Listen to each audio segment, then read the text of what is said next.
Basically what I hope to impart to you over the next while is the importance of monitoring our mind, observing our thoughts, and also helping to quieten the mind. And it's very, very useful for somebody, say for example, pretty much the entirety of the Western world.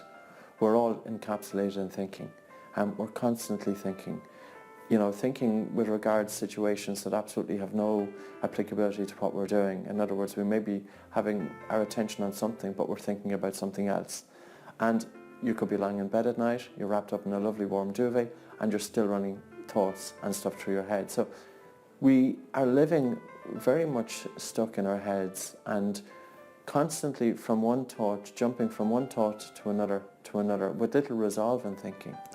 And the more we think, especially when you start looking at, well, what's actually going through my mind? What's going through the mind of the average Western person?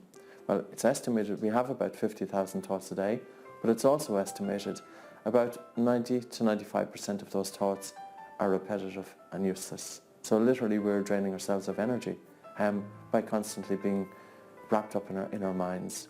So in considering our thinking, there's pretty much two types of thought. One is practical thinking. Practical thoughts are that you have to decide to go somewhere. So you plan a course of action. How are you going to get there? What time do you depart at? What time do you want to arrive at? Who are you going to meet? Kind of practical thoughts. They're serving a purpose.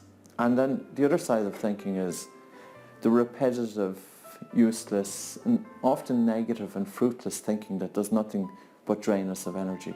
And that occupies actually most of our thinking.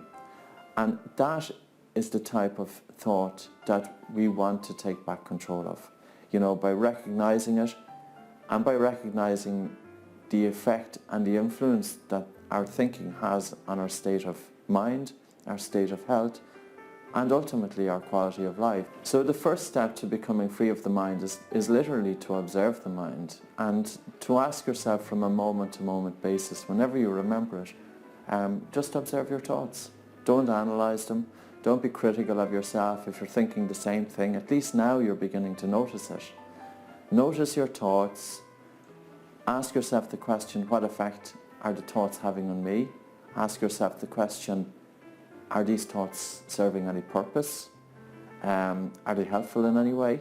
Or is it just repetition? And with that, each time that the thoughts come up, and there could be a variety, of course there are going to be different thoughts, but each time you ask yourself the question, it gives you the momentum to step out of that. And the best way to step out of that is to connect with the breath, connect with the inner body, or bring your attention into the present moment.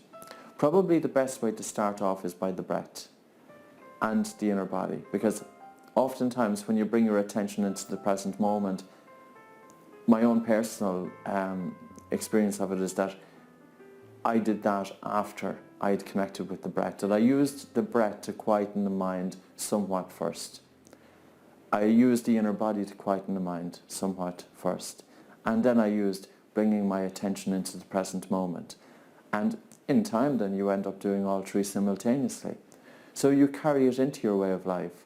So you could be walking across a room and you're walking with your attention simultaneously on your movements, that you're in a state of no thought, that you're merged, that mind and body and time and room have merged together. Or you could consider an athlete in the zone, where the runner and the race has become one. The footballer and the game has become one. The painter and the painting has become one. That the separation, that there's no boundary existing between the individual and the event. And that's when the mind slows down and quietens to the point that there's a merging of activities, and literally hours can go by without noticing it, because you're in this state of effortless ease. And not only that, but you're in a state that your attention is so focused, not with force.